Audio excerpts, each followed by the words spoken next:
Welcome, Facebook Live. Here we are. Our Christian Minson, your catalyst for awakening and transformation here at Rythmia Life Advancement Center, Guanacaste, Costa Rica. Welcome to you all.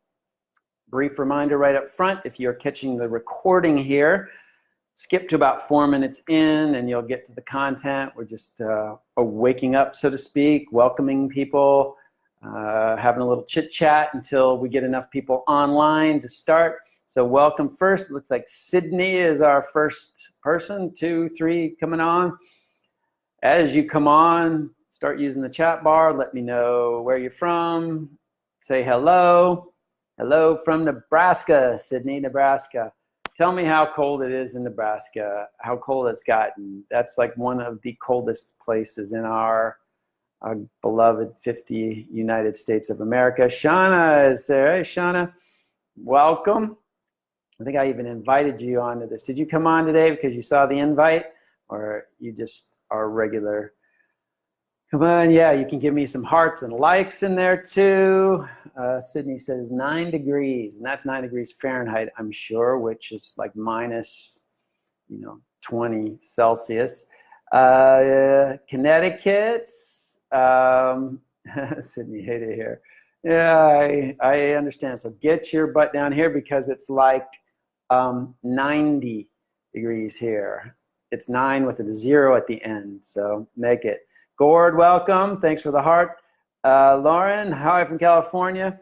Where in California, Lauren? I'm from San Diego originally, or at least I came here from San Diego. Jamie from Ireland. Top of the morning to you. Shauna, yes sir, excellent. Glad to see you. And Kevin Peterson has joined us. So a lot of names I'm always glad to see on here. People who have come to Rythmia before. I'm also glad to see. I'm glad to see that there's also people who I don't know on here, and so this is partly to keep you guys on task if you've been here before, to stay in the wisdom. You also get extra wisdom and wisdom from our high-level thought leaders when you take home our aftercare program, the Rythmia Life. But these things can give you some general wisdom to keep you in line. And of course, those who haven't been here before, it gives you a chance to introduce yourself to us, to get used to who we are here at Rythmia. You get to see kind of what we're all about. And you can even ask questions. OG is here. Great, OG. Sydney heading to Puerto Rico next week. Beautiful. But you should come here. Come here to Rythmia. Lauren, San Francisco area. Okay. Gord, how's the weather there? September, November. Hot and sunny. September, October is the rainy season, so it can be rainy. In fact, to tell you the truth, it's more my favorite time of year because it probably cools down about 5 degrees. The clouds cover the sun for major portions of the day, and then when it rains, it's just a nice warm rain. It never rains for days on end. It might rain for a few hours, and then it stops, and then it's all good, and then it'll rain again.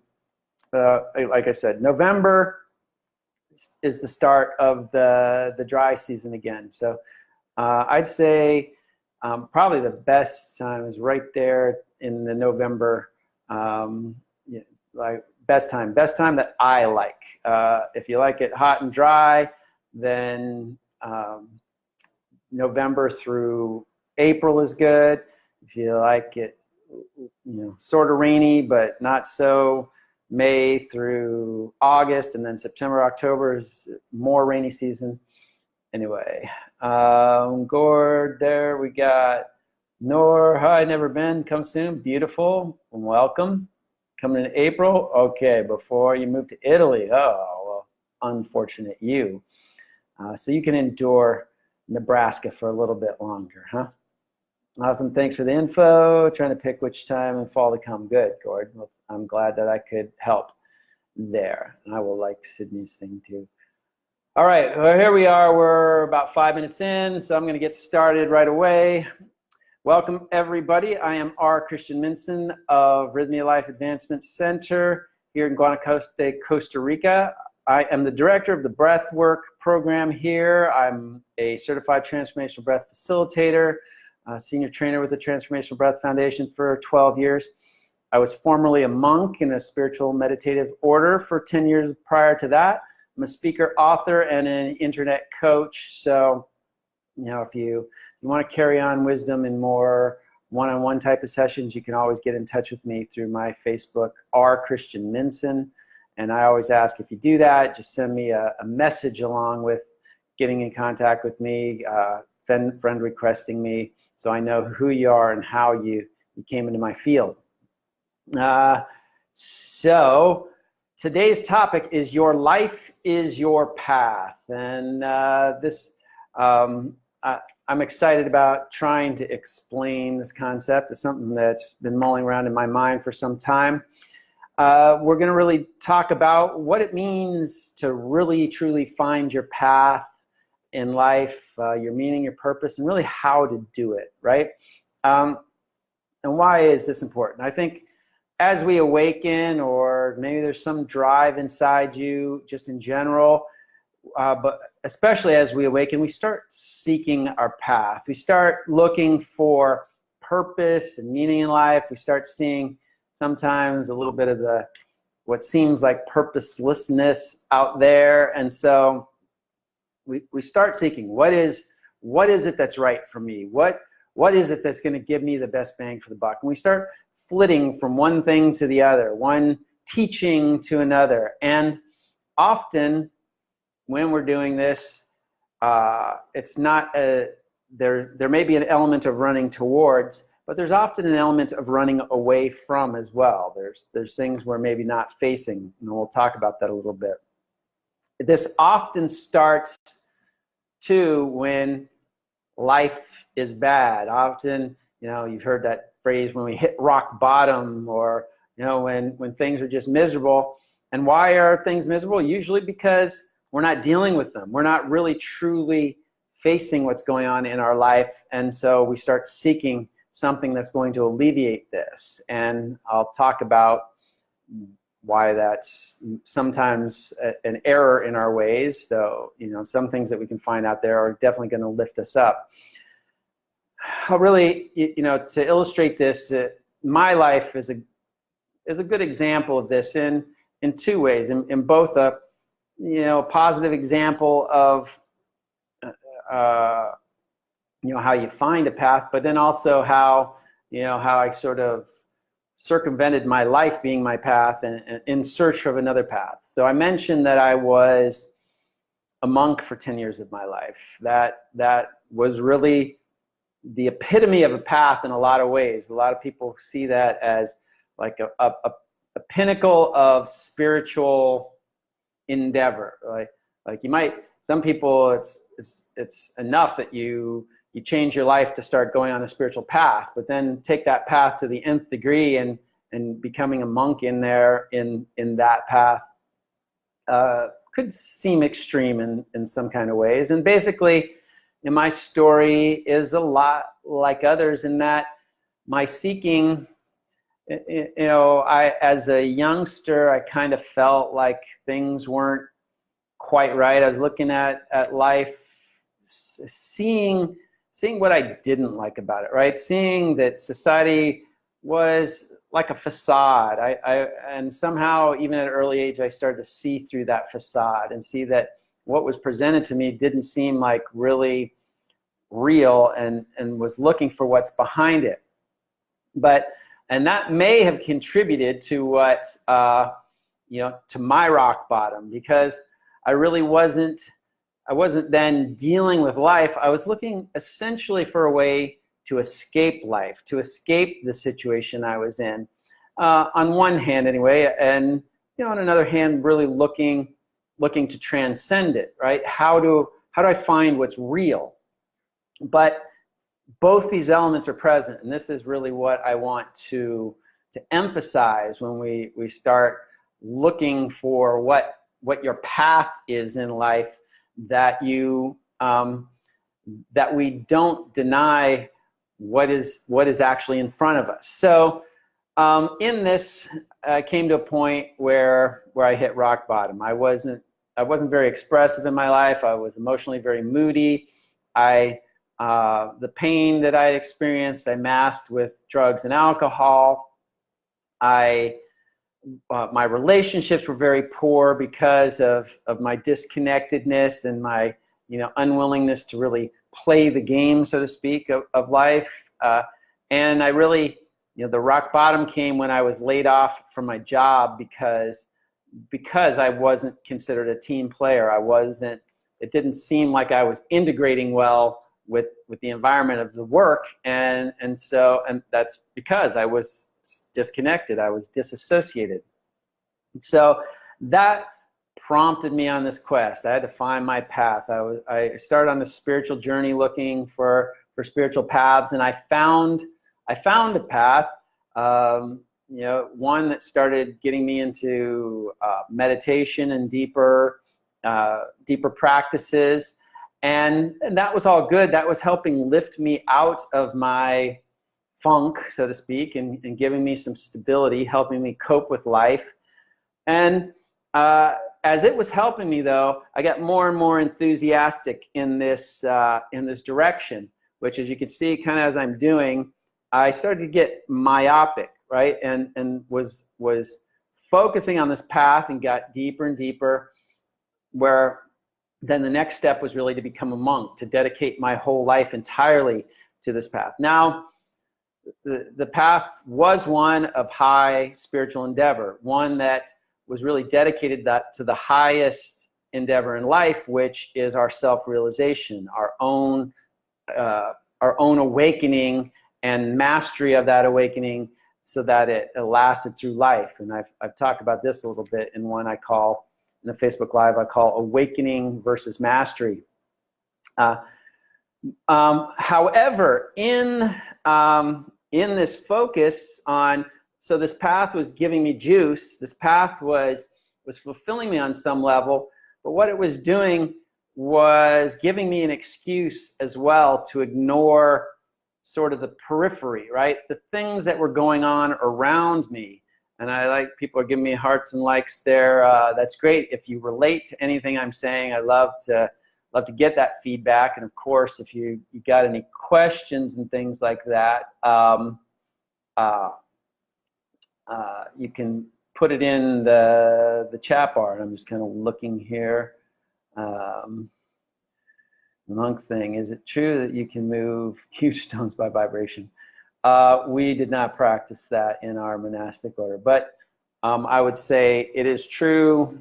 It's true that once you reach that certain level of awareness, you have command over the physical reality. The physical reality is really just a construct of a deeper vibrational reality. So to move huge boulders isn't actually that miraculous when you know what you're doing.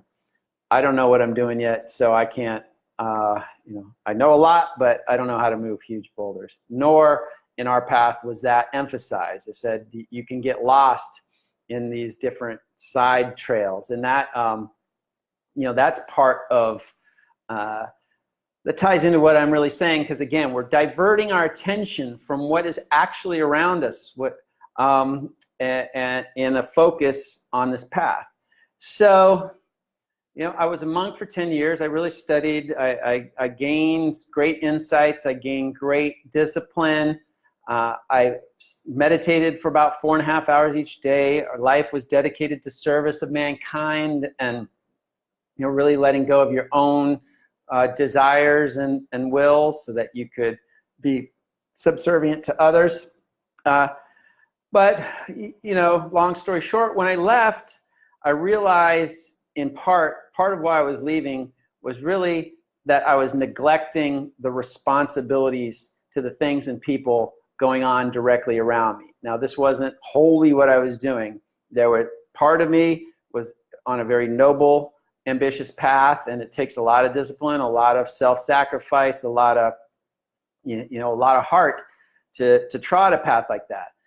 But what I'm saying here is what I began to realize is after really getting in alignment with that and living that lifestyle, I started to see that that it wasn't the whole package, that there was still stuff around me that I was not directly addressing. And so this is really what I'm getting at, is when we start to talk about what is your path, then what if you feel like you're wanting to seek a path or find the deeper purpose, of the deeper meaning in things, what is that? And let me just tune in now just to see. It looks like, yeah, Sean is saying spiritual bypassing. It's a good overall term for myopically being on this path, and especially using spirituality to excuse me,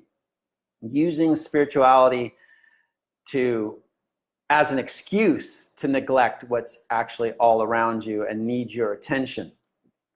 So I would say, when I was thinking about this, how to boil it down to a general concept, and everything I'm saying is just for you to try on.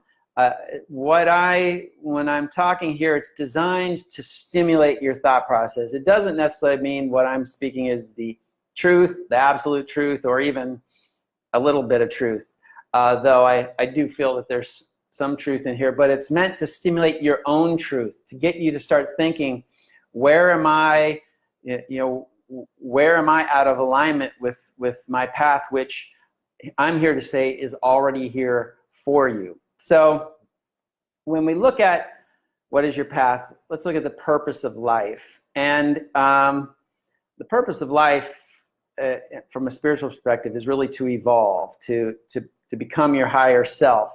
If you want to look at the purpose of life, from a more individualistic level, I would say that the purpose really is to give what you want to receive.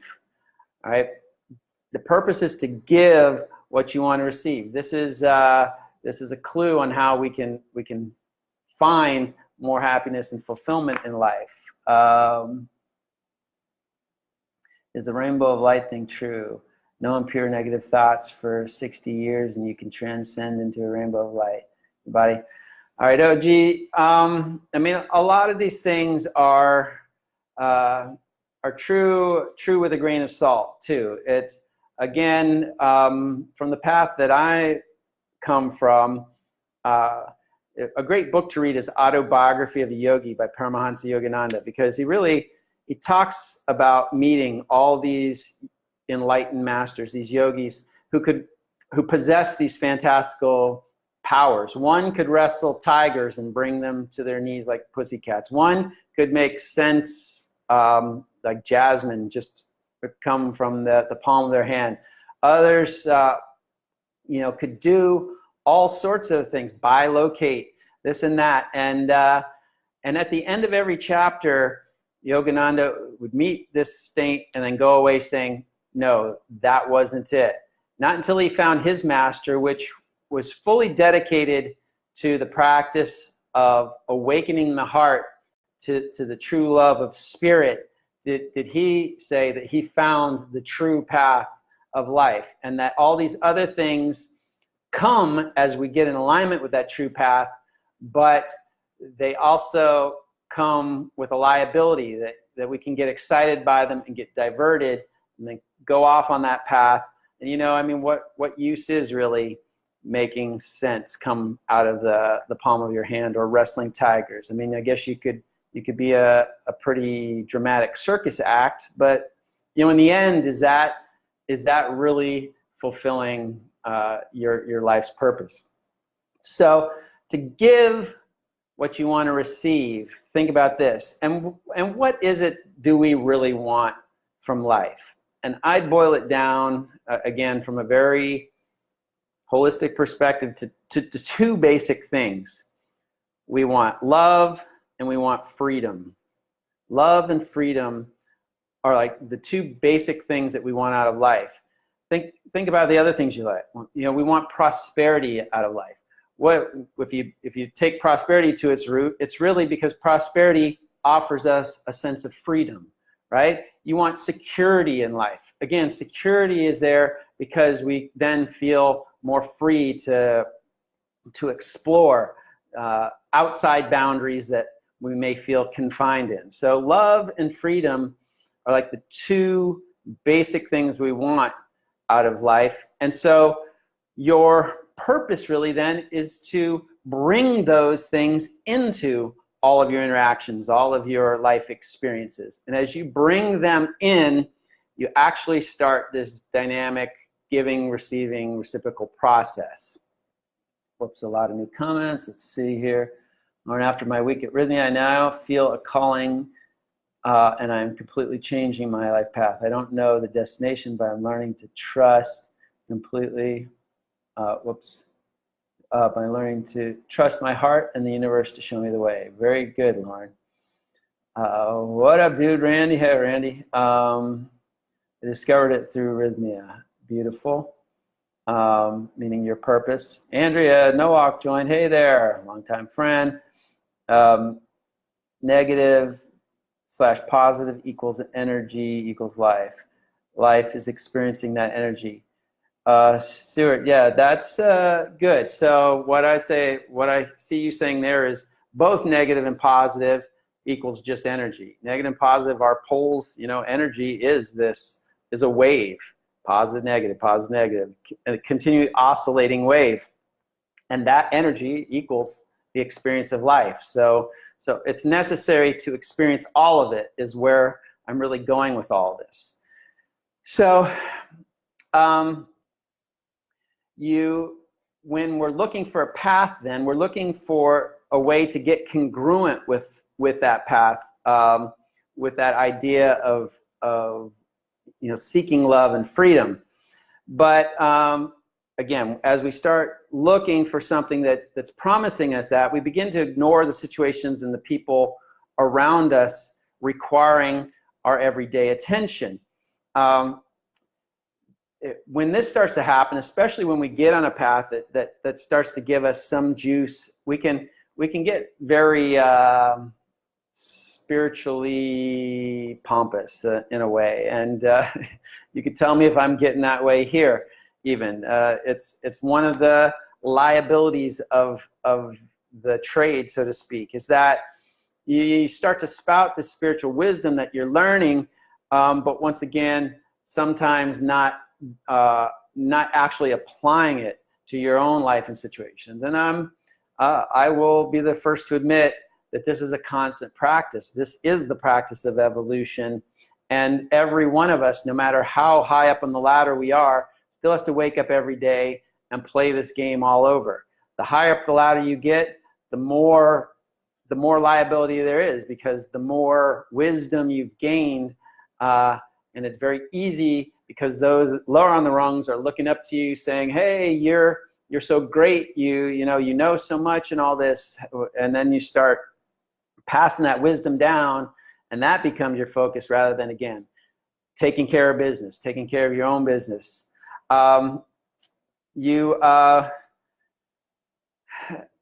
It's funny though, when you're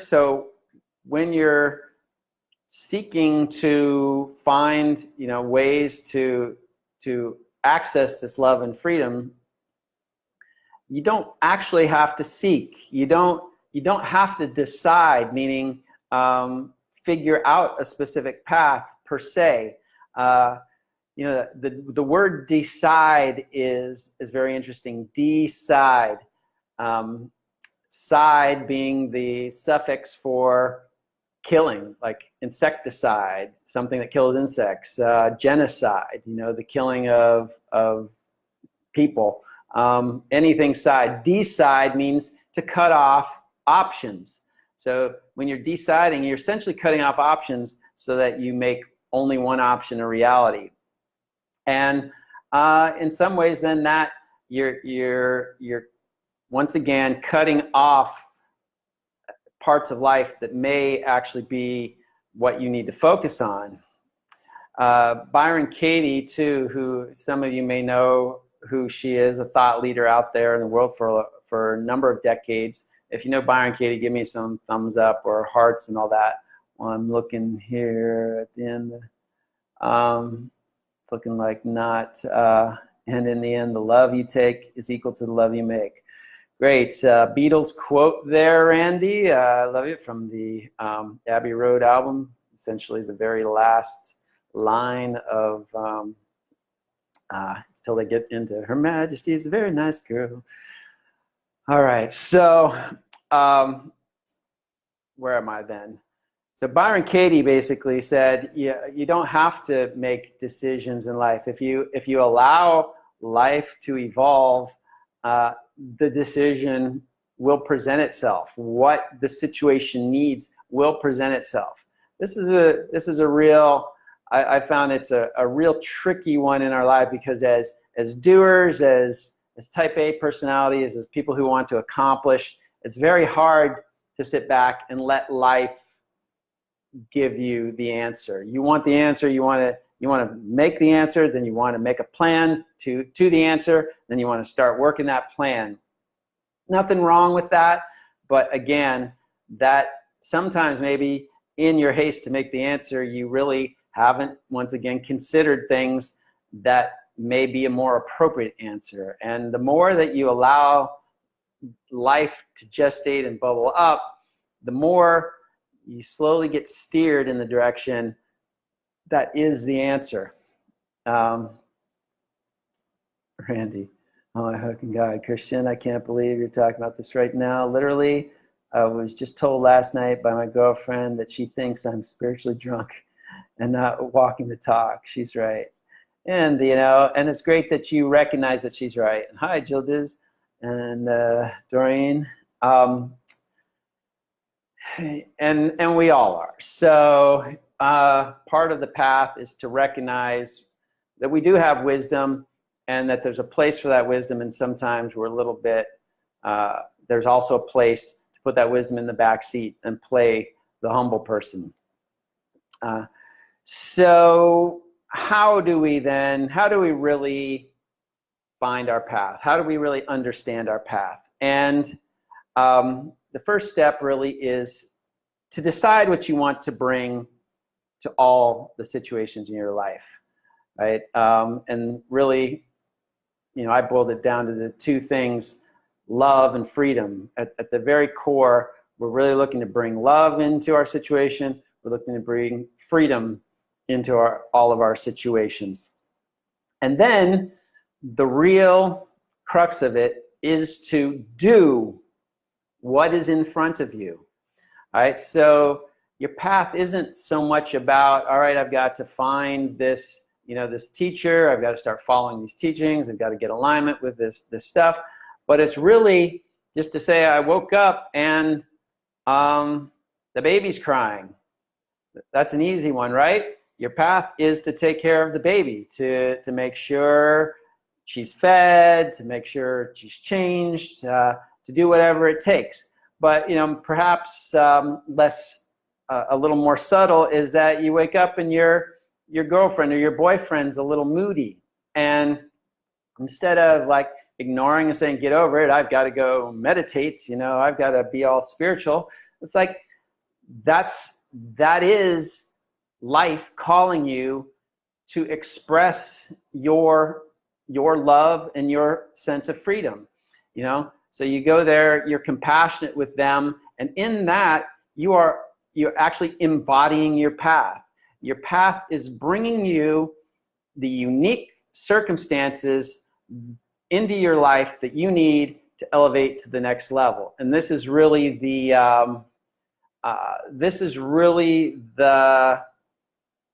lesson that I hope to drive home to you, that you don't have to look for some high exalted path in order to learn the true essence of what life is all about. You just have to do what comes to you. You have to be willing to engage with whatever is right in front of you. The sink is full of dishes. You do the dishes. You don't ignore them, and then your girlfriend or boyfriend gets mad and you get in this fight. You're like, there's a task that needs to be done. You do it with the even-mindedness. You do it in a spirit of love. You do it in a spirit of freedom. Again, doing the dishes may seem like it's a cage, right? It's like, I don't want to do this. I got more important things to do in my life. But if you really do the dishes with that spirit of freedom, you're freeing yourself from all of the negative vibrations that will come out of not doing it. You know, the fights you may get into about whose job it is to do the dishes, the continued, you know, when something doesn't get done in the house, another thing doesn't get done, and another thing doesn't get done, and all of a sudden you've got this sty of a place that you're living in. So, you know, if you're looking for a path, you're usually looking for a teacher. And who's your best teacher?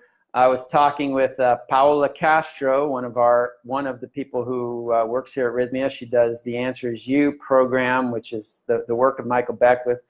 Fabulous teacher and coach. One of the Costa Ricans here that really just has a really beautiful way about her and beautiful spirit. We were talking because I attended her class this morning, and some of it fits very well with what I'm saying here. And we said, you're looking for a teacher? Your teachers are right in front of you. And who are they? They're the people or the conditions that trigger you, right? They're the ones that bring up an energy of, I've got to, you know, I've got to get out of this so I can be more spiritual. Usually that's the perfect the perfect sentiment to realize, oh, I don't have to get out of this. I have to directly get right into this, and this is going to be the most beautiful spiritual lesson, and these are going to be the most beautiful spiritual teachers that I have. And who are they? It's your family. It's your workmates, your boss, your subordinates, your managers. It's your intimate partners. You know, anybody that's close to you, your project partners, if you're working on something, you know, volunteer or otherwise. It's those people who challenge you. It's those people you get into disagreements with.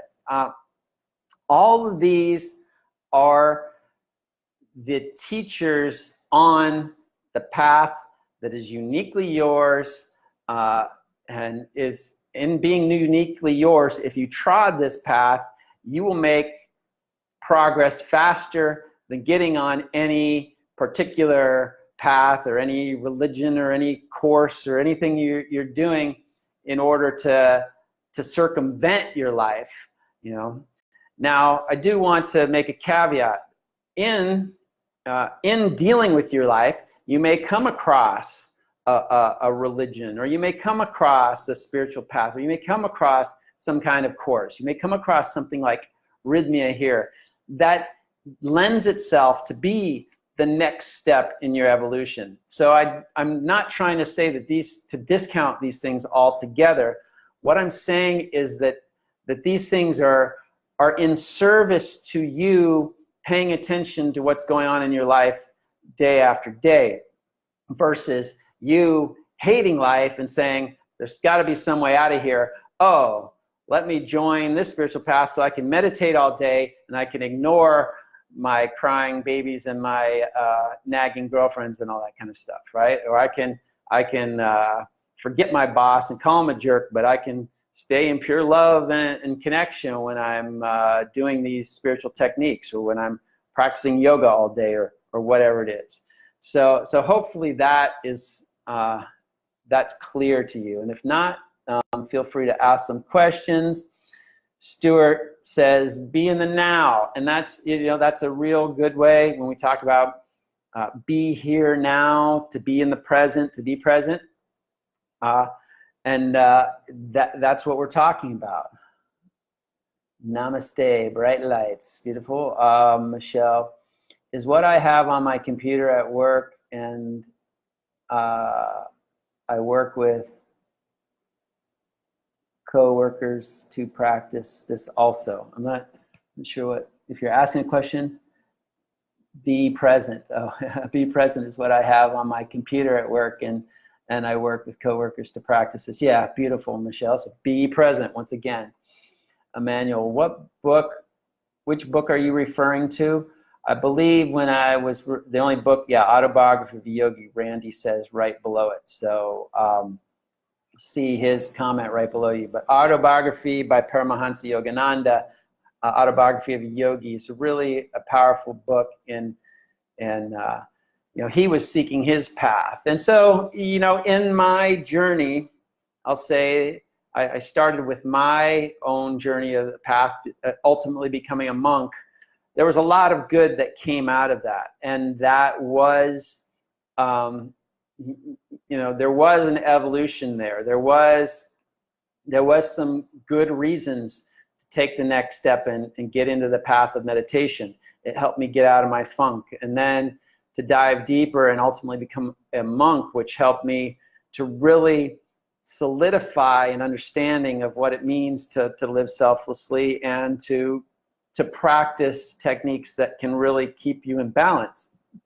And the next evolution of that was the feelings of, now that I got this down, more or less, it's a continuous practice, but now that I got this down, I start looking to the sides and see that, yeah, life isn't quite totally in order, and there's fires that I need to attend to.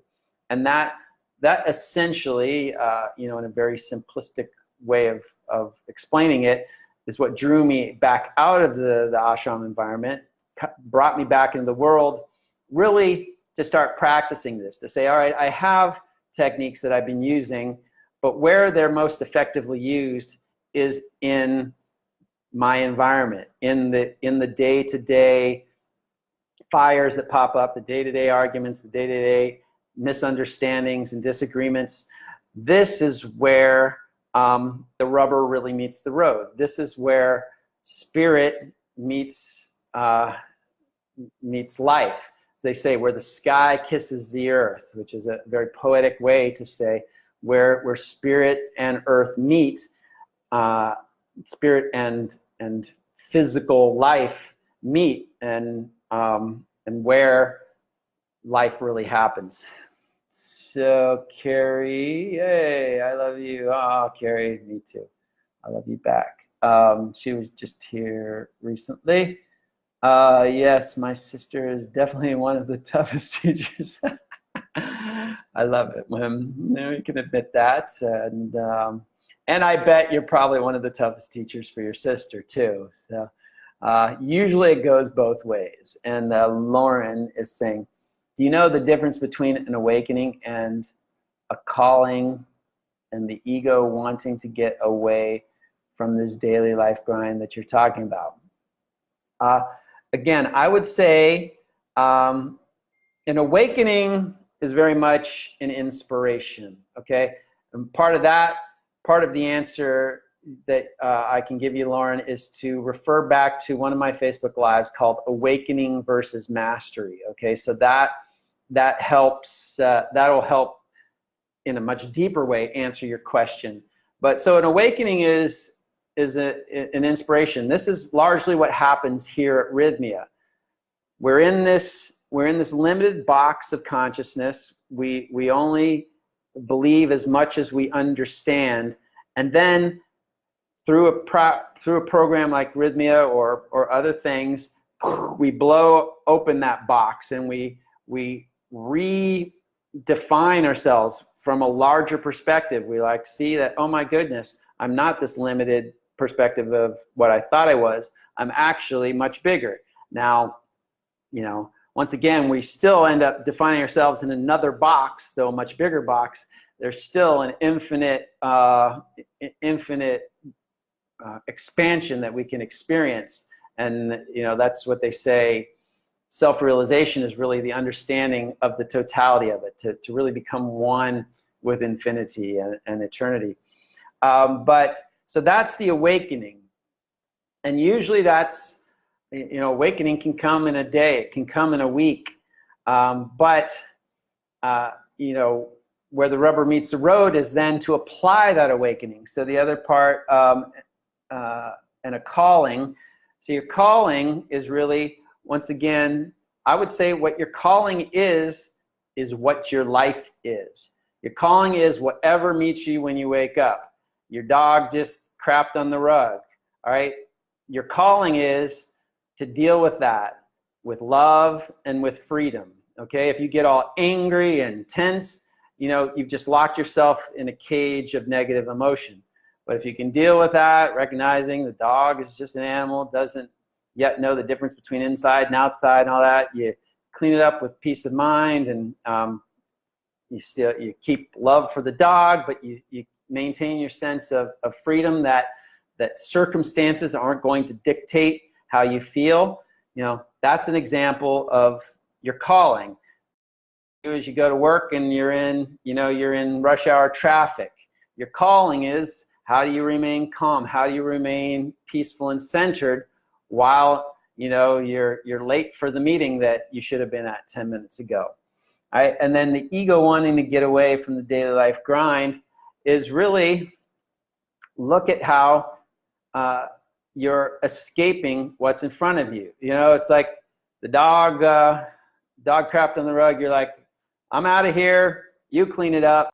You know, and then you're in that rush hour traffic. You choose just to go off and go to the local bar and down a few. Like, I can't get to work anyway. I'm just gonna go have some drinks or something like that. Just working off the top of my head. So when you really see that you're avoiding, and how do you know you're avoiding? Usually people will tell you. People will tell you in their attitudes towards you. So if people are continuously getting mad at you, if you find that there's a lot of anger, a lot of angst, a lot of stress coming from other people in your lives, that's a good indication that you're probably incorporating the ego wanting to get away from something, and these responses these are people's responses to you not fully dealing with the situation. Now, there are, of course, as you dig into it, sometimes you recognize that the kind of people you've attracted are the kind that continue to do this. Now, and then your next best step in your path is to let go of those kind of people. But you attracted them in the first place because you weren't paying attention to dealing with what's right in front of you. If you were, you would have seen those signs and deflected those kind of people. So hopefully that kind of helps. Siddha has joined. Thank you. Nice to see you on. Angel, so psyched. One more week. All right, you're coming, and that'll be Taita week. So one of the biggest weeks we have, which we have four times a year. Our Taita Juanito, what I call our rock star shaman here at Rythmia. He's comes from the Colombian tradition, been drinking medicine since 4 years old, and comes from a lineage of shaman. His grandfather, I believe, is one of the oldest living shaman, 100 and something, still drinking medicine. So if you think this stuff is toxic, just look at the history here. It's actually very harmonizing to the body, mind, and soul. Ego thrives on grind, doesn't it? Randy, yeah, ego seems to like to create problems because it makes it feel important. It's like a kid who acts up in school, right? The ego really, as long as the ego's getting attention, it feels good. Just like the kid who acts up at school. As long as he's getting attention, it doesn't really act up. But as soon as you don't get attention, then he starts throwing pencils or puts a tack in somebody's seat or whatever. Acts up because negative attention is better than no attention at all. And this is the ego. The ego is just basically a disobedient 5-year-old that you have to learn how to discipline. Padmini, oh my God, what you are saying about calling makes so much sense in the current book I'm reading, Conversations with God. Excellent, good book. And that's with Neil Donald Walsh, isn't it? Yeah, amazing book, and great that things come to confluence because you know, truth, wisdom usually, you know, isn't proprietary. It's out there. In fact, you all possess it. And what I'm really saying, if I could say this in a nutshell, is the path to you really embodying your own truth, really embodying universal truth, is to walk the path of your own truth, to wake up and do what's right in front of you, and that's going to lead you to the next step, which is going to lead you to the next step, which is going to lead you to the next step. You don't have to go somewhere else, go off and meditate in the Himalayas in India, or you know, go shave your head and chant Hare Krishna somewhere and all this.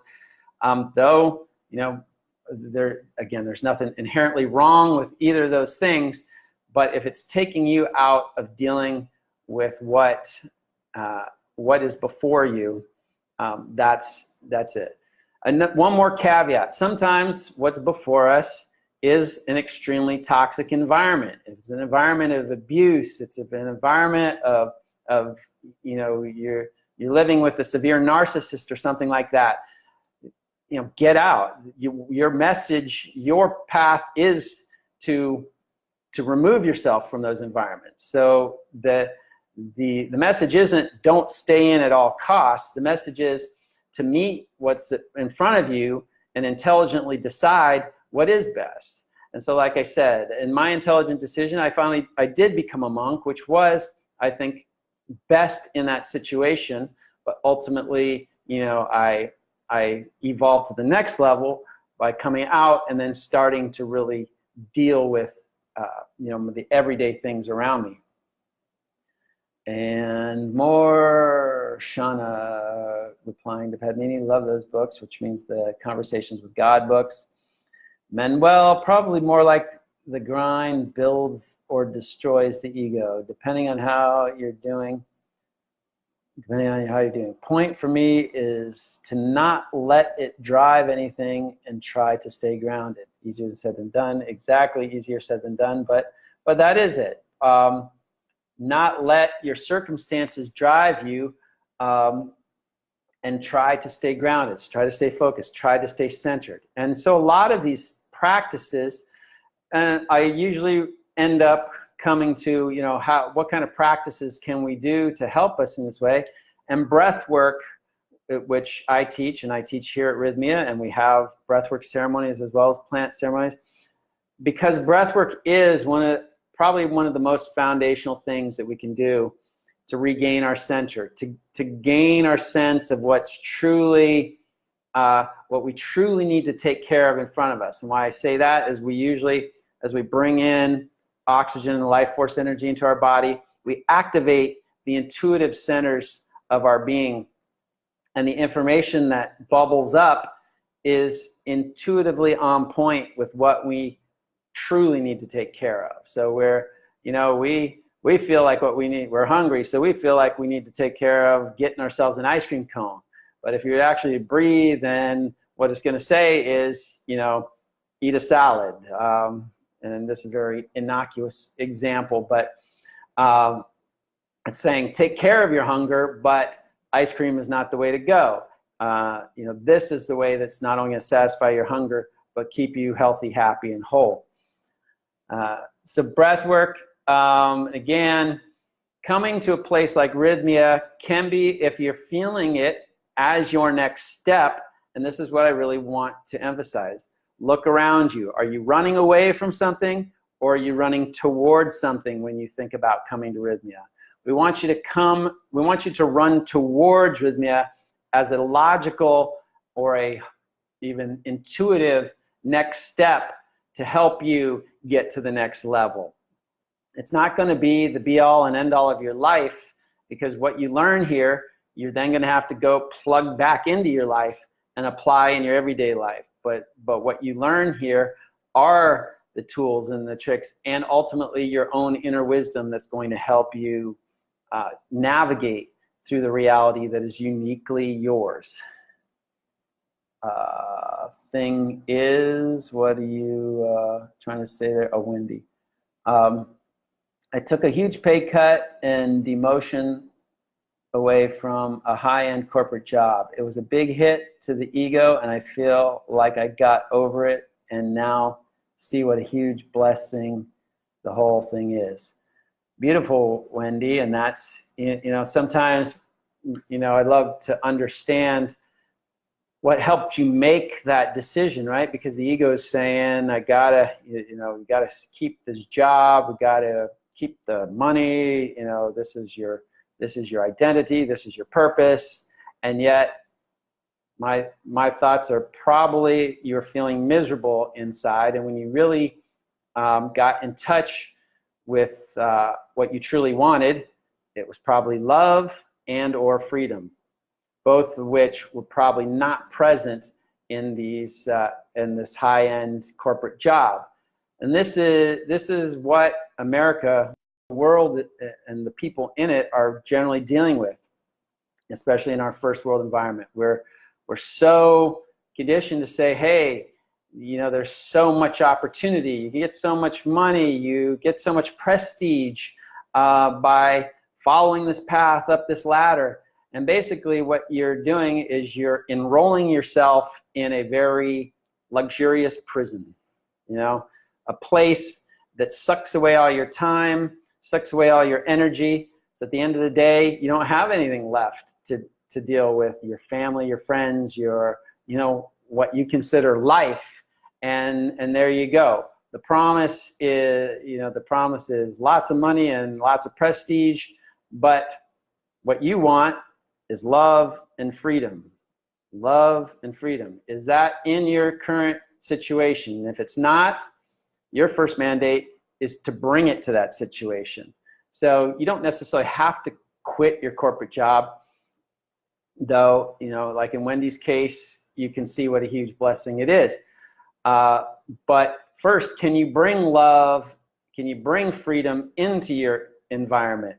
And that's really the test. If you can bring it in, you're learning to evolve your situation. You're learning to live with what you're in, and have what you want at the same time. If in your best efforts, love and freedom keep getting repelled by that situation, then like in Wendy's case, maybe it's time to leave. And even though that means a huge pay cut, a huge demotion, you may actually be a lot happier because what you find yourself in now, has more love and has more freedom. Now be careful there, because when you sometimes we just quit. We're like, well, I'm out of here. I don't like this because it's no good. But then you find yourself in some other place that's giving you less of what you did have, but you still don't have love and freedom in it. And then where are you? You don't have this, and you still don't have that love and freedom. So it's important to recognize what you're after first. And I really boiled down love and freedom as our highest spiritual desires. And again, you may want something slightly different, but if you really look at it, it probably dovetails back into that, into one of those two. So you can call it something different when you're introspecting on your own lives. Love the breathwork class, Lauren says. Great, it's all part of the healing process. Breathwork is amazing. Thanks, Randy. I feel a little bit like I'm without a rudder now. My whole professional identity has changed. People say I should get out of the corporate America, but I don't feel like I'm done. And that's it, Wendy, is like, once again, deal with what's in front of you. Wherever you're at this moment, keep doing it. Keep bringing love and freedom to it to see if you can cultivate love and freedom out of it. And as you do that, this goes back to what Byron Katie said, you don't necessarily have to make the decision. You don't have to say, do I really do this or do I really do this? As you do that, the decision will present itself. It will say, you're not getting this out of this, so you're out of here. Or, wow, I've been able to change this environment and I'm feeling satisfied now, I'm feeling fulfilled, and that's going to be your indication that you're on the right track. And going to Rythmia is most definitely part of my plan. Beautiful. It will be a life-changing experience, I guarantee it. Feel the same way. Rythmia started me on a new path. Lauren says, Wendy and Laura are talking together. Yes, love and freedom are a huge part of my reality. Now, beautiful Wendy. I'm just getting started. That's all right. You know, the sooner you get started, the better. Many listening out there haven't gotten started even yet, and maybe this will be the catalyst for you all to get started. I mean, you know what? When I came there, I was running away, but being there worked out for my greater good. So I would say do it as you please in the moment, because there's much to learn from that moment. Well, exactly. And now, though, if you continue to run away, basically what you're saying is you came here running away, and that's kind of like what I was saying about becoming a monk. In some ways, I was running away, but the wisdom that came out of that helped you. The wisdom that came out of running away and going to Rythmia helped you go back and start recognizing not to run away anymore. So that's a good thing ultimately. And the message here is wake up and stop running away from your path to try to find a path.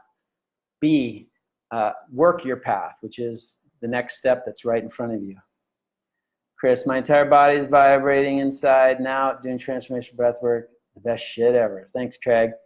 Andy Nichols, Mama Ayahuasca will tell you what's up. Exactly. Sharon, Jeff Clark, join. Sharon, I have to go. That's good because we're pretty much near the end. Shelly just joined, but it's we're wrapping up here. I basically, you know, once again to align. You can help with things like breath work, which you can do through me. Individually, through Skype and all that, but ideally come to Rythmia. I offer seminars and all that, usually once a year. I'm trying to get this one nailed down for August. Obviously come to Rythmia, do those programs and paths that come into your path that you feel are in alignment with you, but recognize they aren't the cure, they are the tools to help you then deal with your life around you, and to do them within that context. And finally, you know, just to say, what if you were to stay present to what is before you, to wake up and just do what you were to do? How much more smoothly would your life run? You know, how much more harmony do you feel might be possible? And then ultimately, how much more evolution, feeling on point and on path would you experience? And my guess is a heck of a lot more. So with that, I just want to say, as Padmini's saying back to me, namaste. It's been great to share this topic with you this week.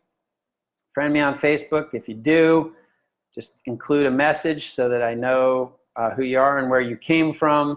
Otherwise, it's likely I won't get around to accepting that friend request until I have free time, which I haven't had in months. So signing off until next week. Let's see. Thanks for sharing, Lauren. Thanks a lot, Wendy says. Thank you. Much love, much freedom to all of you out there. Get out there, fight the good fight, play the good play, you know, swim the good beach, whatever you want to say. We'll see you next time. Namaste.